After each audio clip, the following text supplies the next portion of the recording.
Boa noite, membros do canal. Estamos aqui mais uma vez para fazer um videozinho aqui para agregar valor para o canal. Hoje trouxemos um profissional da área de gestão, de qualidade, né, auditorias, para falar um pouquinho com vocês aqui sobre esse mundo, né, de pegar no pé da galera, né, da operação. Brincadeiras à parte, né, Léo? Muito prazer. Se apresente para o canal, Leonardo Duzo. É com você. Para mim é um grande prazer. Gostaria de agradecer muito o convite, a oportunidade, desejar a todos aí uma boa noite, e que todos estejam bem seguros, em paz. E é isso aí. E parabéns, claro, né, pela iniciativa. É sempre bem-vindo quando a gente consegue agregar tanto os valores de conhecimento como também a vivência, e isso difundir de uma maneira muito bacana para todos. Show de bola, Léo. Dentro desse bate-papo, vamos começar lá. Como que você entrou nessa vida louca de qualidade aí? Conta pra gente. Bom, a qualidade dentro da minha vida profissional aí foi de uma maneira não muito planejada. Eu acredito que, como todos, né, ou a grande maioria, eu iniciei minha carreira na parte de manutenção, isso aí há uns poucos anos atrás, e aí, com o passar do tempo, eu fui começando a pegar um pouquinho gosto sobre qualidade, entendendo um pouquinho mais sobre qualidade, e as coisas foram acontecendo naturalmente. Um belo dia, numa empresa multinacional, eu tive a oportunidade de passar por um processo seletivo, um processo interno da parte de qualidade, e foi quando tudo começou. Naquele momento, eu tinha um belo desafio. Eu comecei com a parte de qualidade que eu acredito que todos adoram, né, que é o atendimento ao cliente. Então, eu fazia toda essa interface com as montadoras, Mercedes, Volks, Fiat, naquela época, até então, era Fiat, e era uma verdadeira loucura, mas, por outro lado, trazia um sentimento muito bom, porque, além de eu ter um conhecimento particular, né, do produto no qual eu trabalhava, eu tinha uma vida extremamente frenética, no sentido de, opa, hoje eu estou na Volks, amanhã eu estou na outra montadora, no outro dia eu estou em outra montadora, e aí as coisas foram acontecendo, de forma que, no passar do tempo, aí aproximadamente 12 anos na parte de qualidade, eu pude trabalhar praticamente em todas as áreas da qualidade. Então, eu iniciei minha carreira por parte de atendimento ao cliente, fui para inspeção de recebimento, estruturas de fornecedores, EQF, coordenação, sistema, a qualidade de fábrica, e aí sim, nesse determinado momento, entrou de uma maneira muito agressiva a questão do melhoria contínua, que até então existia por todos os sistemas, né, Toyota, GM e tudo mais, porém a parte sistemista não era tão presente. Se falava, mas não era tão presente. E esse braço em específico era da parte de qualidade, até então não de engenharia de manufatura ou engenharia de processo. Fiz essa ponte para a área de melhoria contínua. Na sequência da melhoria contínua, mudei novamente de área, fui para a parte de manufatura, né, que aí sim, manufatura enxuta, o chão de fábrica, o que traz realmente o gosto, o Gemba, o verdadeiro Gemba, é entrar no processo, calcular, planejar, direcionar de uma forma muito intensiva, até mesmo pelo produto que naquele período eu trabalhava, era um produto extremamente manual, até hoje manual, por se tratar, né? Naquele período eram chicotes elétricos, então era extremamente chão de fábrica, o puro chão de fábrica. E na sequência disso, com o passar do tempo, promoções, cadeias de aprendizagem de cada empresa, eu tive mais uma oportunidade, que era a composição de um time multifuncional voltado para melhoria contínua também. E aí, até então, nesse período, eu fazia as duas pontes, né? Qualidade por parte de sistemas de produção e, por outro lado, a parte de engenharia de processo e melhoria contínua, que era um desafio gigantesco. Então, nós tínhamos, naquele período, uma equipe multifuncional, e era super bacana, era uma troca de conhecimento, era um brainstorm extremamente preciso e automaticamente com uma riqueza gigantesca.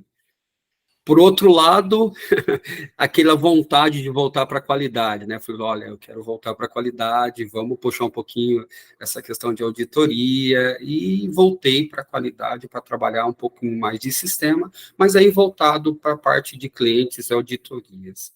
Fechei esse ciclo que teve um período aí de 12 anos aproximadamente, quando eu tive uma nova oportunidade para trabalhar numa outra empresa multifuncional, multinacional, e aí o ciclo voltou, né? Eu voltei para a qualidade de processo, depois eu fui para a qualidade de desenvolvimento, onde tive um período aí de 10 anos.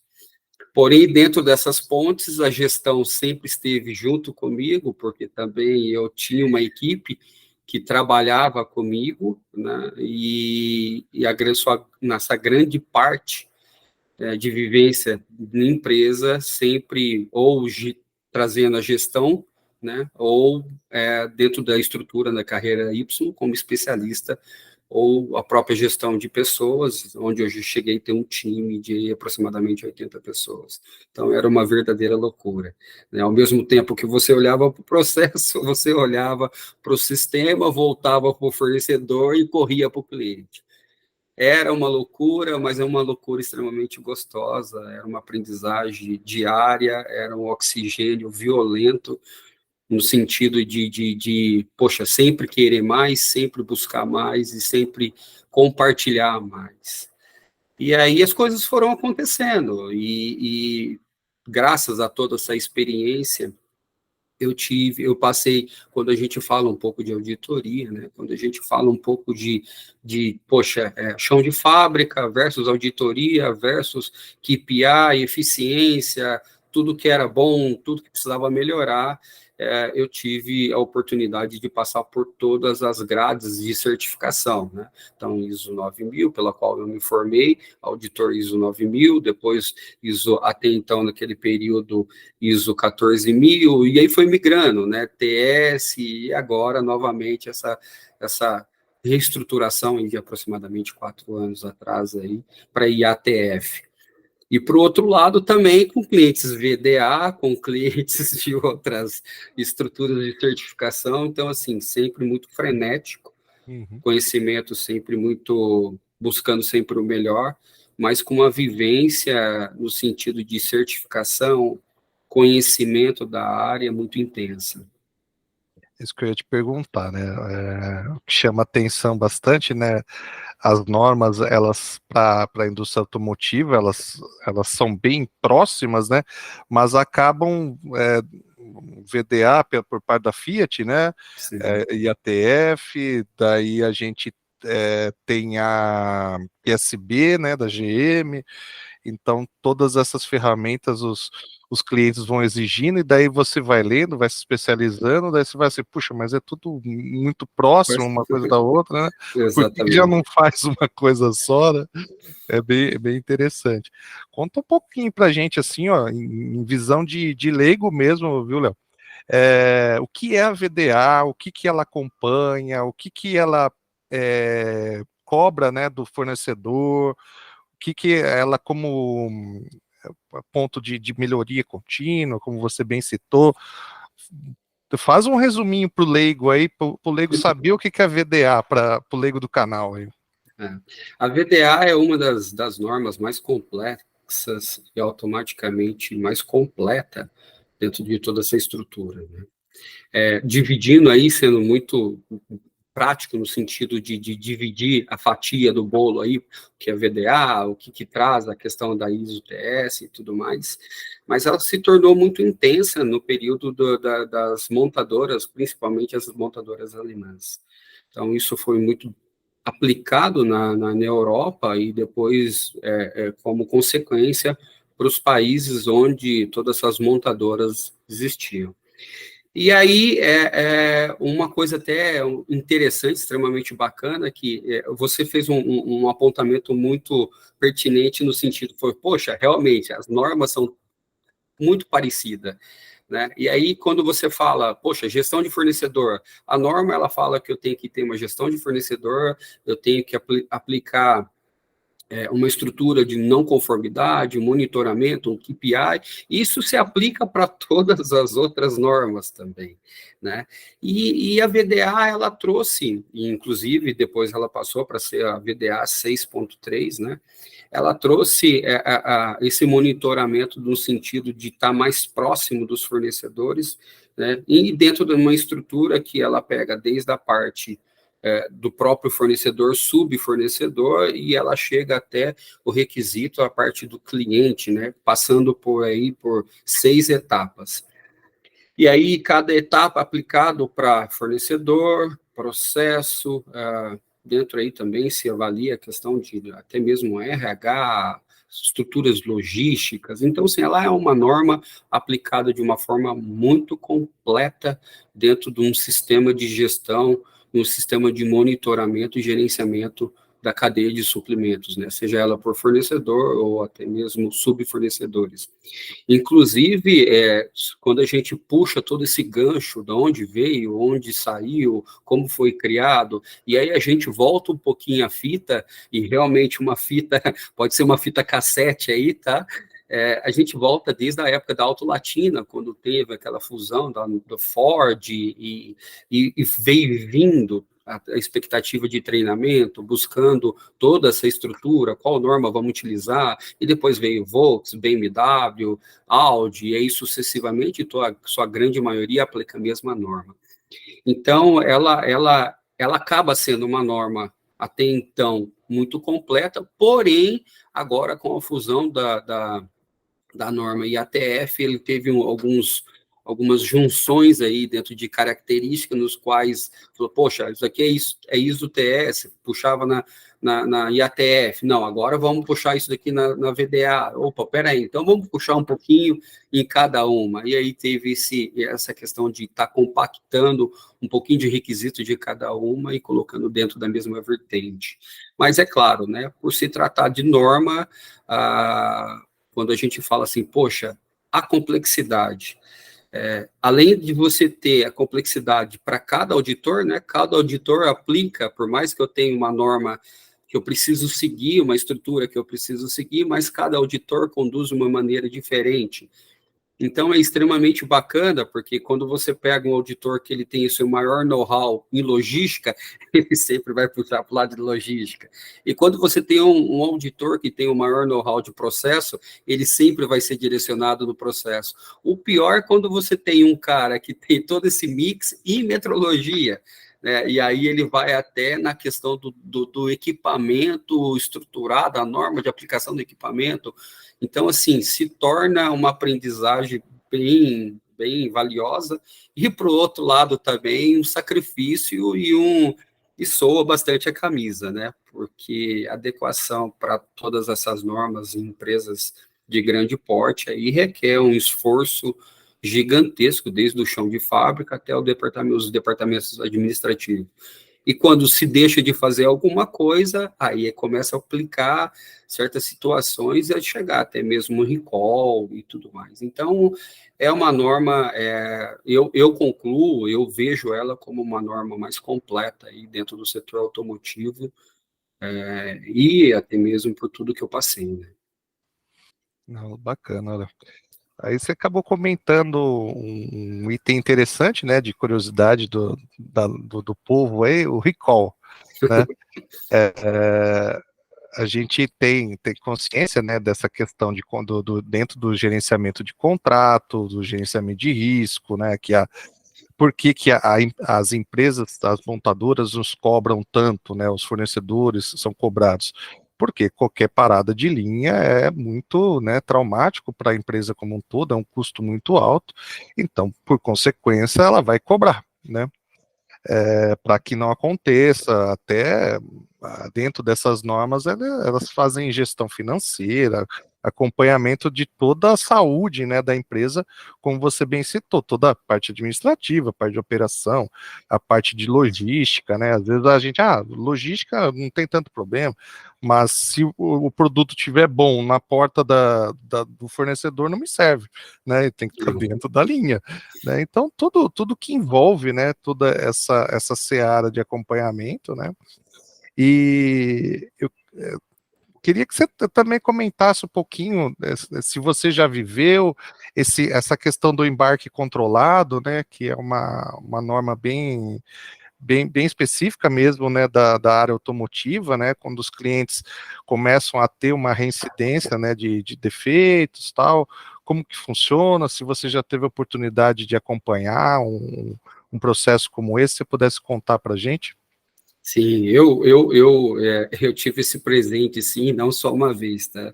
Tive aí pelo menos umas 3 vezes, onde eu tive, além do contato imediato, o gerenciamento do próprio recall, né?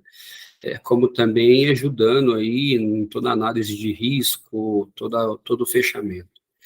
É claro que sempre é muito traumático e o que leva em consideração aí, sem dúvida nenhuma, e o que traz o maior impacto é a imagem das empresas, né? Porque sempre fica aquela pergunta, eu tenho uma empresa, eu trabalho numa empresa com todo sistemas de qualidade, toda a proteção, Poka-Yoke, todas as estruturas necessárias, faço todo o monitoramento, seja ele manual, ou através de inspeção 100%, ou em alguns momentos, até mesmo a utilização de equipamentos de altíssima capacidade e potência, né, Visual Control e outras câmeras que traz aí uma particularidade gigantesca de controle, e mesmo assim acontece, acaba passando. É natural isso em cada empresa, né, isso ou passou ou vai passar, ou dificilmente, pelo menos o embarque controlado nível 2,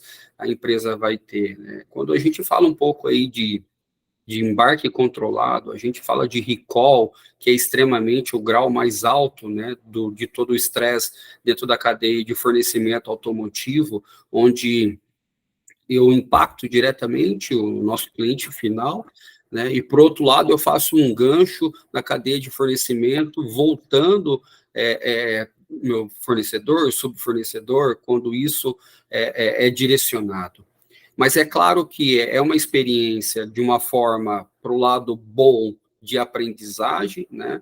De voltar, dar o 2 passinhos para trás e falar, opa, peraí, vamos entender e vamos pegar tudo isso como lição aprendida, né, para transferir isso e direcionar para que isso nunca aconteça. Por outro lado, é uma situação extremamente complexa, né, e é claro, dentro dessa cadeia de estruturas, né, de inspeção, de monitoramento, de gestão, seja fornecedor ou subfornecedor, direto para a montadora, Tier 1, Tier 2, se pega dentro do seguinte ponto, né? Então, em primeiro momento, eu tenho uma inspeção 100%, a inspeção 100% houve essa falha, automaticamente eu entro aí dentro de uma inspeção 200%, e aí, na sequência disso, eu entro em embarque controlado nível 1, nível 2, um recall nível 3, caso necessário, comunicação com certificadora,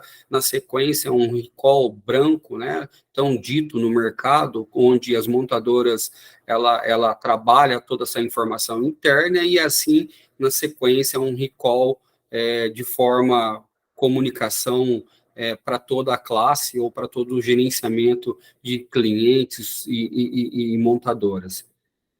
A complexidade disso, né, o range de complexidade de uma inspeção 100% para chegar num recall, o que leva em consideração é a criticidade do problema, né? Quando a gente fala um pouquinho de causa raiz, o impacto que isso pode gerar e o risco associado a toda essa estrutura, isso se torna aí o ponto-chave para falar, opa, vamos fazer comunicação? Não vamos fazer comunicação, né? Vamos fazer a tão conhecida rastreabilidade de todas as estruturas, né? Onde falhou, em que momento que falhou, né? E aí, qual a ação de contenção? O que nós vamos fazer para conter esse problema? Né? Nós vamos comunicar ao cliente final? Não vamos comunicar ao cliente final?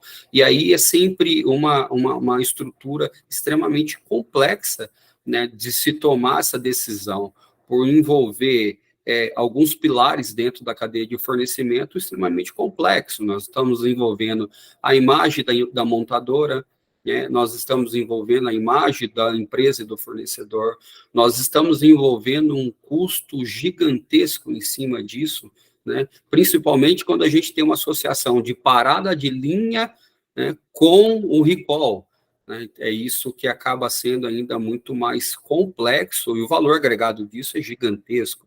Né? Existem histórias aí que, em determinados momentos, empresas multinacionais fecharam a porta devido a todo o valor agregado a isso. Né? Então, nós temos aí, não muito distante, né, um passado não muito distante, alguns recalls que apareceram, que aconteceram dentro da estrutura do setor automotivo, que fecharam empresas, ou as empresas foram vendidas a preço de dívida, né? E isso, a complexidade, traz um problema gigantesco para a cadeia de fornecimento. E toda vez que acontece um tipo de recall ou uma situação relacionada a isso, automaticamente o reflexo não para só no recall, né, ou só na troca da peça, ou na manutenção do carro. Volta para dentro da empresa, volta para dentro da montadora e fala, opa, vamos analisar todo o nosso sistema de monitoramento dos fornecedores, vamos alterar todos os nossos requisitos específicos, vamos estruturar isso de uma maneira diferente para que isso não ocorra mais. Então, assim, o impacto é astronômico, né? O impacto é astronômico. Muito, muito bacana. Conseguiu resumir bem aí, deixou bem didático mesmo toda a cadeia envolvida, né, Leonardo? Como você bem citou, né, é trágico, né, quando acontece, infelizmente, a gente acaba tendo impacto. Se for uma empresa que tem um estofo, uma capacidade de se adaptar ou sair dessa situação, ainda leva, mas a maioria delas acaba quebrando mesmo, acaba, né, levando a essa condição do recall ou do embarque controlado até a quebra dela.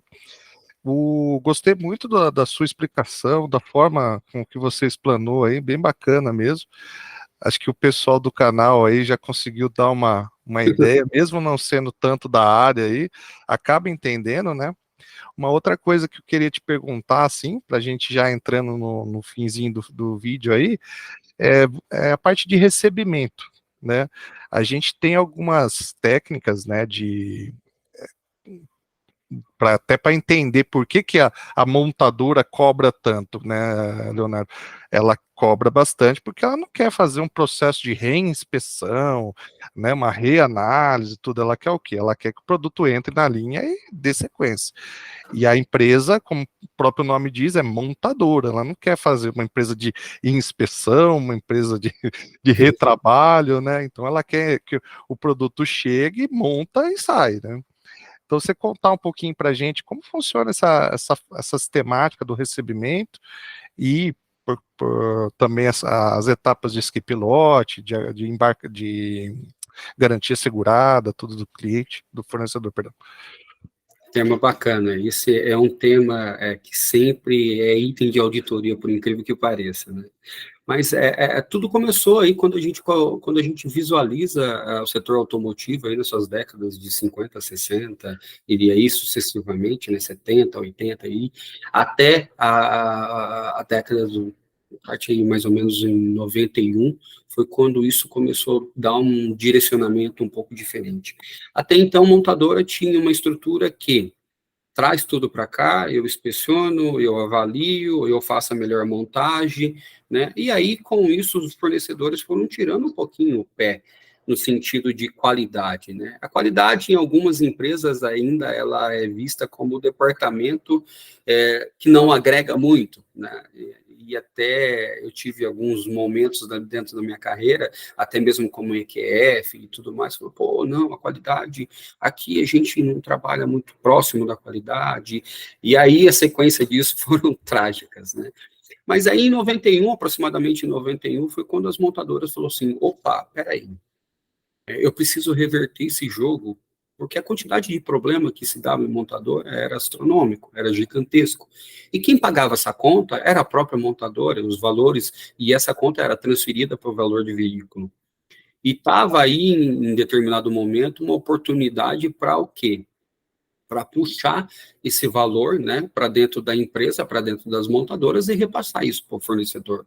Foi quando as normas internas, os requisitos específicos dos clientes, né, das montadoras, foram alterando aos poucos, de forma que, nesse momento, o fornecedor ele é responsável, né, por tudo que entra dentro da empresa. E aí, o que nós, naquele período, né, as montadoras tinham departamentos extremamente grandes, no sentido de, poxa, aqui eu tenho 30, 40 pessoas que trabalham na inspeção, gerenciamento interno. Isso foi transferido e, em determinado momento, criados os departamentos de monitoramento, os EQFs, e é claro, né, cada montadora tem sua sigla, né? Mas aí, nesse determinado momento, que aí já era em 93, 92, finalzinho de 92, ela falou assim, olha, daqui para frente eu vou trabalhar com a tão conhecida qualidade assegurada. É claro que algumas montadoras veio com esse tema um pouco antes, né? Mas a cadeia num todo foi fechada aproximadamente nesse período. E aí se passou a responsabilidade, que até então era para a montadora, para os seus fornecedores e, na sequência, para os seus subfornecedores, de forma que a qualidade, a empresa ela teria que ter a garantia do 100% do componente do seu produto, né, ou até mesmo insumo a envio da montadora, e aí, com essa reestruturação, né, se criaram departamentos dentro das montadoras de monitoramento e presença nos fornecedores e subfornecedores. A inspeção de recebimento dentro da montadora mudou literalmente da água para o vinho. Né? Antes, dentro da montadora, existia uma quantidade gigantesca de pessoas, e aí esse custo foi transferido para o fornecedor, e o fornecedor acabou tendo essa quantidade gigantesca de pessoas que até então, nesse momento, não fazia parte dentro do seu quadro de funcionário. E aí, com essa reestruturação, com toda essa mudança de rotina, mudança de cultura, isso foi extremamente segmentado, né? Começou pela Ford, a Ford com a Volks a BMW, BMW com a Audi, de forma que hoje, né, ou pelo menos aí em 2000, existiam normas que monitoravam os fornecedores, seja através de auditoria ou através de autoauditoria ou monitoramento presencial constante nos fornecedores, e tinha como objetivo o quê? Fechar o sistema de envio de peça para as montadoras, de forma que 100% das peças, elas precisavam ter um controle de qualidade. E quando a gente puxa um pouquinho sobre a estrutura aí do skip lot, qualidade segurada, a montadora, todos os fornecedores, naquele momento, estavam sendo extremamente impactados com essa mudança de rotina, mudança de cultura, e aí a montadora falou assim, só que fornecedores, eu quero isso 100% assegurado, eu preciso ter a maior qualidade possível dentro do produto, nada mais que não esteja dentro dos seus desenhos e normas contemplando dentro do desenho de produto, e também o que eu peço para cada fornecedor, para que o fornecedor crie uma rotina de envio, de monitoramento e checagem. E aí, o skip lot ele veio na sequência disso, porque os fornecedores foram, né, a sua grande maioria foram até as montadoras, e nesse cruzamento, nessa transferência de informação, falou, olha, eu não consigo te assegurar 100%, eu asseguro a qualidade do produto, mas a inspeção sua vai ter que ter um ciclo de forma que eu inspeciono os primeiros lotes, e depois eu, garantindo esses primeiros lotes, seja ele 10 lotes, 20 lotes, né, 100% inspecionado, eu entendo que o meu produto ele é robusto, o meu produto está dentro da estrutura necessária, e aí passou a ser a qualidade assegurada com o skip lot e, na sequência disso, só a qualidade assegurada. É claro que quando a gente fecha o conceito de qualidade assegurada, skip lot, né, isso é pertinente para cada montadora. Tem montadora que tem uma regra, tem outra montadora que tem outra regra, né? Mas basicamente, explicando de uma maneira bem simples, é quando eu tenho espaços, né, dentro do skip lot, da estrutura skip lot, quando eu tenho espaços de monitoramento ou não monitoramento. Né? Caso isso seja rompido através de uma não conformidade, eu volto ao ciclo zero, onde eu tenho novas inspeções em novas sequências. E o fornecedor, ele dentro dessa cadeia, né, dentro dessa estrutura, ele tem que garantir 100% a qualidade do produto, de forma que ele cria toda a parte de inspeção, e aí sim a qualidade é assegurada dentro do produto. Excelente. Muito bem explicado aí. Não sei se você já tinha oportunidade, teve outra vez a oportunidade de falar assim, mas foi muito bem, cara. Muito bem, bem explicado, muito bem didático mesmo aí. Gostei bastante. Eu venho aí até sobre até a minha formação e toda a aprendizagem, né? Bom, como no comecinho eu tive a oportunidade de falar da manutenção, né? Mas eu sou técnico em eletrônica, com ênfase em telecomunicações. Depois eu fui para a parte de tecnologia, automação industrial. Depois eu fui para tecnologia de robótica, engenharia de produção. Quando eu fiz a minha primeira pós-graduação em gerenciamento de projeto com especialização em Lean Manufacturing, depois o MBA em gestão empresarial, e aí recentemente agora eu faço um mestrado em gerenciamento, em gestão de operações com especialização em logística. E aí, dentro de todo esse ciclo, né, eu tive a oportunidade de dar aulas, né, de aplicar aulas em algum curso técnico e até mesmo por um projeto fantástico que eu participei de uma das empresas que eu trabalhei, que é o Formare, né, que tem como objetivo capacitar jovens de comunidades carentes e levar todo esse conhecimento para eles. Então, assim, é um gosto e sempre teve presente dentro aí da minha estrutura profissional. Show de bola. Agradecer você aí, Léo, pelo tempo, pelo todo esse conhecimento bem passado aqui para os ouvintes do canal. É mais um vídeo que vai agregar bastante aqui na nosso projeto.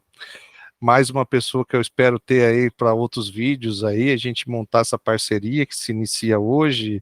Espero que continue ad eterno aí. Agradecer, realmente foi um vídeo muito bacana e muito bem explicado aí a parte de qualidade, que muitas vezes os integrantes da qualidade, eles conhecem, mas eles têm muita dificuldade de entregar, né, Léo, esse conceito. Então, mas foi muito bem explicado, gostei bastante. Eu que agradeço mais uma vez pelo convite, pela oportunidade. Claro, a gente fico sempre à disposição e também, mais uma vez, te parabenizar pelo canal, essa troca de conhecimento, essa mudança, querendo ou não, de cultura, de mindset, sempre é muito presente, né? Sempre é muito importante para todos os colegas aí, né? Então, mais uma vez, eu te agradeço e, por favor, conte sempre quando precisar. Show de bola. Obrigadão, Léo. Até logo, tchau, tchau, pessoal. Obrigado.